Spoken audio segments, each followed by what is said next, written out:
Assalamualaikum warahmatullahi wabarakatuh.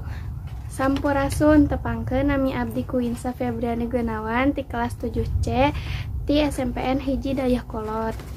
Dinten ayeuna abdi bade macakeun sajak anu dicandak tina buku anu judul ieu ngeunaan kuring, ngeunaan zaman baheula kuring. Penerbit buku ieu nyaeta Transmedia, penulisna nyaeta kata-kata cewek. Diajar peka. Dinten anu ku abdi diantos tos datang. Abdi nganyungkeun anjeun peka. Teu kengeng nyebut abdi ka nyaah. Abdi sanes sasaha anjeun. Teu kudu neangan nu sempurna. Nu penting mah teu leungit. Sanajan anjeun jauh, hate ieu terang milik saha. Sakitu wae ti sim kuring mugia manfaat kangge anjeun sadaya. Wassalamualaikum warahmatullahi wabarakatuh.